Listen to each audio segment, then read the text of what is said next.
Hello everyone, Therese Lawler here. So I wanted to continue with my Japanese food blog posts. I don't know what level I'm in as far as like Japanese food expert because I've gotten the same Japanese food. In the past, I used to get a lot of chicken teriyaki, bento box, chicken cutlet, like beef or pork cutlet. I think it's pork cutlet. Maybe chicken cutlet also. Any kind of cutlet. But I think it was pork cutlet that would be breaded and then sliced up and then put into a bento box. And this bento box had salad, shumai, some seaweed, and miso soup. So that was from Plum House in Eastview Mall. And so I went there one time, like during my senior year in high school, and I was like, hey, you guys are opening a restaurant here? And they were like, yes. And so I was like, well, I'm interested in waitressing. Do you have any waitressing positions available? And they were like, yeah, sure. And then so I applied and they hired me. And I got to learn a lot about Japanese food. And beef negimaki became my favorite thing to get. And I would order just a side of beef negimaki for my appetizer and just like a bowl of rice. And then I would eat, beef negimaki and rice. That was like my favorite thing to do. Beef negimaki to me is like the coolest thing ever because it's thinly sliced beef. So you have to like get really soft beef and like really slice it really, really thin. Then, so they, would prepare the beef pre-sliced like that.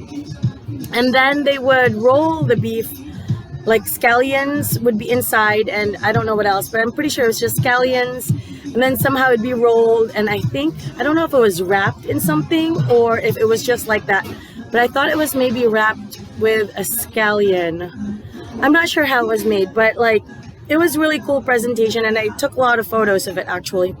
And so like 6 of those is what used to come like in a little plate. And I absolutely love that. And then when I moved to here, we didn't have any Japanese restaurants here. So we had, Janya Tidalite at first, and it was owned by, the older lady that was not the old, she was the older owner, and she was a lady. So then it was owned by a man. But when I first moved here, it was owned by Janya. She was a person that was named Janya. And I ordered, I think, basil seafood was my first thing that I ordered. Because when I was in Rochester, I used to go to a restaurant called King and I used to order a lot of basil squid. So that was really yummy. My mom had ordered that when I was in high school, and I continued to order that once in a while. And then there was another Thai restaurant on Main Street. There was an Asian restaurant, like a Chinese restaurant, over kind of close to More for Less. And then there wasn't an Egg Roll King yet. And then there was the other Asian restaurant, the Chinese restaurant near Food Max. And so that was it for Asian food. So I really liked going to Janya's, but I really missed having a place to go to for Japanese food.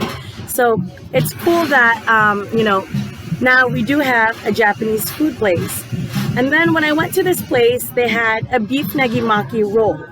And it's not just like normal like beef negimaki, it's beef negimaki roll. So it's wrapped in seaweed and rice and then deep fried, which I thought was the coolest thing ever. So I'm glad that, they have that. And I absolutely, really, really love their beef negimaki roll. And it would be cool to actually try to make beef negimaki. I haven't tried to do that yet. The other thing I really like is mochi ice cream, but I haven't really had that much mochi ice cream because it's kind of expensive, and I've always like just eaten Haagen-Dazs Dulce de Leche, which is like a caramel Haagen-Dazs in the past, if I could afford ice cream. But I was able to start having mochi. My mom had mochi in the house. And I went looking for mochi, and I found some at Rayleigh's and at Walmart. I believe I mostly, like, as far as mochi has gone, like, I've bought mochi mostly from Walmart, but maybe some from Rayleigh's. But yeah, so because of mochi, like, being a thing, like, now, like, that has upped my Japanese level, because I hadn't really had mochi. When I was in Rochester, New York, I had red bean ice cream was my favorite thing, and green tea ice cream. So I absolutely love red bean ice cream, because to me that was kind of like a thing growing up, because I had halo halo with red bean in it. So when you have a halo halo, it's like shaved ice with like beans and like little like squares, kaong type things, and then you would mix that, put buko juice, some buko maybe, and then like ice. But it all depends on who makes your halo halo. Sometimes you can put durian or ube, all that kind of stuff. So I don't know about buko, but like it's kind of like a buko milk, or maybe just normal milk. I'm not sure. So you can do all sorts of things, but the ones that I had recently didn't have buko, but you can add buko to your halo halo. So and especially if you grow up in a coconut plantation type thing. Well, it's not really like a plantation, but for our farm they had coconuts in between the rows to give it some shade and to give us extra crops. And we harvested a lot of coconuts, and so we used to scrape the young coconut and make buko salad, and that would be something that you could mix into halo halo. And then you could also mix like coconut milk instead. So if you have like, access to a lot of coconut stuff, you can basically add like coconut stuff to your halo halo, because you can mix anything into a halo halo. But my favorite thing about halo halo is that it's easy to make, and so it's kind of cheap, I guess. Like you can get it from like Matina Square in Davao City. Matina is this town.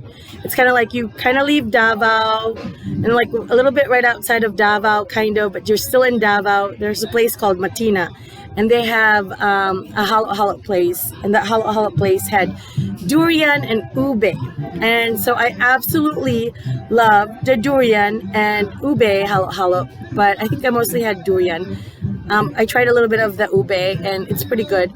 I'm not a big fan of ube because it's like kind of like taro, kind of, and I actually ended up eating a lot of that when I was younger, and it's like the not cool food because it's like the native like root plant, and we used to feed like the leaves and the stalk to our pigs, and then the root, if you cook it right, it doesn't really itch, but if you don't cook it properly, it kind of itches your tongue.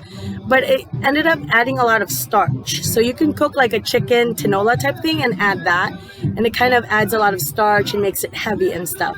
But it is still a really, really, really good food. And to me, like most Filipinos nowadays don't eat taro, and they may eat a lot of ube, but not really taro root.